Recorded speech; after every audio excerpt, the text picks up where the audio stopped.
Birth mark ETV విన్లో D block కూడా release అయింది. అది కూడా చూసి రివ్యూ ఇస్తా. ఇక 2 hours రన్ టైమ్తో ఉన్న బర్త్ మార్క్ సినిమాని చూస్తున్నంతసేపు ఇది నా సిచ్యువేషన్. ఇక ఏ ప్లాట్ఫామ్లో రిలీజ్ అయిందో చూస్తేనే అర్థమవుద్ది మీకు దీని రిజల్ట్ ఏంటో. ఎంతకీ ముందుకు కదలిన విధంగా చిన్న కాన్సెప్ట్తో అరగంటలో అయిపోయే షార్ట్ ఫిల్మ్ లాగా తీయాల్సిన కంటెంట్ని ఇంకా ఏదో ఉంది అన్నట్టు 2 గంటలకు లాగి ఏదో ఉందనే మైండ్ సెట్ని ఏదీ లేదనేలా రియలైజ్ చేసి ఇంతేనా అనేలా ఇదొక ఫీల్ గుడ్ ఫిల్మ్ అని బలవంతంగా నమ్మేయండి అన్నట్టు ఎండ్ చేశారండి. ఒక నార్మల్ డెలివరీ కోసం మూవీ మొత్తంలో చెప్పే కొన్ని లిమిటెడ్ విషయాలు తప్పితే ఇంకేం నచ్చలేదు కేసు నాకు. వాళ్ళు స్టార్టింగ్లో బిల్డ్ చేసిన టెన్షన్ కాసేపటిగా రిపీటెడ్గా మారడంతో ఉన్న ఇంట్రెస్ట్ కూడా పోయింది. మళ్ళీ దీనికి చాప్టర్స్ వైజ్ పెట్టాల్సిన పనే ఉందో నాకైతే అర్థం కాలేదు.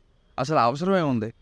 ఫ్యామిలీతో చూడొచ్చా అంటే స్టార్టింగ్ అండ్ లాస్ట్లో లిప్ లాక్, ఇంకా క్లైమాక్స్లో కొంచెం అడల్ట్ టచ్ ఉంది ఫ్లాష్ బ్యాక్ మోడ్లో, అది తప్ప మిగతాదంతా చూడొచ్చు. బేసిక్ స్టోరీ లైన్ ఏంటంటే 1990s న్యాచురల్ డెలివరీ కోసం ప్రెగ్నెంట్ అయ్యి హెల్త్ ఇష్యూస్ ఉన్న తన భార్యని న్యాచురల్ డెలివరీ కోసం ఒక ప్లేస్కి తీసుకెళ్తారు.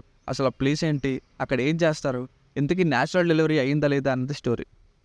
ప్లస్ పాయింట్స్ అయితే మిర్నా మీనన్ గారి యాక్టింగ్, సార్పట్ పరంపర ఫేమ్ డాన్సింగ్ రోజ్ ఈ సినిమాలో హీరోగా యాక్ట్ చేశారు. యాక్టింగ్ బాగానే ఉంది. బీజిఎం కొంత పర్లేదు, ఇంకా సినిమాటోగ్రఫీ అలాగే కొంచెం ఓల్డ్ టైం లాగా వేసిన సెట్ అయితే బాగుంది. మైనస్ పాయింట్స్ అయితే న్యాచురల్ డెలివరీ కోసం ఒక చోటుకు వెళ్తే అక్కడ ఒక పక్క హస్బెండ్ మీద డౌట్ ఉన్నట్టు చూపిస్తారు, ఇంకోవైపు అక్కడ ప్రసవం చేసే మనుషులు ఏదో డేంజరస్గా ఉన్నట్టు చూపిస్తారు. ఇది చూపించి వేరే ప్రోగ్రెస్ ఉంటే పర్లేదు, బట్ ఇంకా చూపిస్తూనే ఉంటారు. అందువలన ఇంకెంతసేపు చూపిస్తారు, పాయింట్కి రావచ్చు కదా, ఎందుకు పదే పదే ఒకలాంటి సీన్ని రిపీట్ చేస్తారు, అసలు ఏం చూపిద్దామని ఎంత స్లోగా నడిపిస్తున్నారు, ఇలా విసుగొచ్చింది గైస్. మొత్తం మ్యాక్సిమం ఒకటే ప్లేస్లో షూట్ చేసేశారు. దీనికి తోడు నిద్ర మొత్తం ఇచ్చేటట్టుగా స్లో మోడ్లో వెళ్ళింది. హస్బెండ్ రోల్లో చూపించిన ఒక విషయానికి సరిగ్గా కన్వే అయ్యే విధంగా లేదనిపించింది ఎమోషన్. ప్రెగ్నెంట్ లేడీస్, గర్భిణీ స్త్రీలకైనా ఇన్ఫర్మేషన్ పరంగా అయినా సరే ఉపయోగపడుతుందంటే ఇంకా భయపడతారు ఇందులో చూపించిన సీన్స్కి. ఇంటర్వెల్ తర్వాత కూడా వచ్చే సాంగ్ని తెలుగులో లిరిక్స్ లేకుండా ఓన్లీ మ్యూజిక్తో పెట్టేశారు. హీరోయిన్ మిర్నా మీనన్ గారి యాక్టింగ్ బాగుంది, కానీ మ్యాక్సిమం ఏడుస్తున్నట్టే ఉంటాయి సీన్స్. హీరో అయితే సైకోలా ఉంటాడు. ఫ్యామిలీ ఇంకా హస్బెండ్ అండ్ వైఫ్ ఎమోషన్స్ని క్రియేట్ చేద్దామని ట్రై చేశారు, బట్ వర్కౌట్ అవ్వలేదు. సో ఫైనల్గా మూవీకి వర్డిక్ట్ ఏంటంటే స్లో పేస్లో షార్ట్ ఫిల్మ్ స్టోరీతో 2 hours లాగిన ఫిల్మ్ వేసేది.